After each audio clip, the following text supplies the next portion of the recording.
ஒரு முறை போரில் அசுரர்களை வீழ்த்திய தேவர்கள் தங்களின் சக்தி வாய்ந்த படைக்கலன்களை பாதுகாக்க கடிதவ முனி தசிசியிடம் ஒப்படைத்தார். தசிசி படைக்கலன்களை புனித நீரில் சுத்தம் செய்தபோது அதன் சக்தி அவரது உடலில் உறைய வழிவிட்டது. பல ஆண்டுகள் கழித்து மீண்டும் தேவ அசுர போர் மூண்டது. தேவர்கள் தசிசியிடம் பாதுகாக்கப்பட்ட படைக்கலன்களை திரும்ப பெற்றனர். ஆனால் அவை சக்தியற்றவையாகிவிட்டன.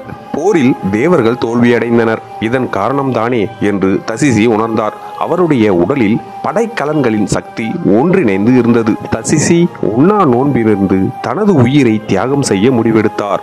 இறப்பதற்கு முன் தனது உடலின் முக்கிய எலும்புகளை தேவர்களுக்காக படைக்கலன்களாக மாற்ற உத்தரவிட்டார். தன் உடலின் நீண்ட முதுகெலும்பை வஜ்ராயுதம் எனும் மிக சக்தி மிக்க படைக்கலன் செய்து அது தேவராசன் இந்திரன் கைவசம் இருக்கட்டும் என்றும், கை கால் மற்றும் தொடை எலும்புகள் மூலம் உண்டு செய்த ஆயுதங்கள் மற்ற தேவர்கள் வசம் இருக்கட்டும் என்றும், வஜ்ராயுதம் முதலிய படைக்கலன்கள் தேவர்களை என்றும் அசுரர்களிடமிருந்து காக்கும் என்று கூறி மரணமடைந்தார். தசிசி முனிவர் கூறியபடி அவரின் மறைவுக்கு பின்பு தேவர்களின் சிற்பியான விஸ்வகர்மா முனிவரின் நீண்ட முதுகெலும்பை கொண்டு வஜ்ராயுதம் செய்து தேவராசன் இந்திரனிடம் வழங்கினார்.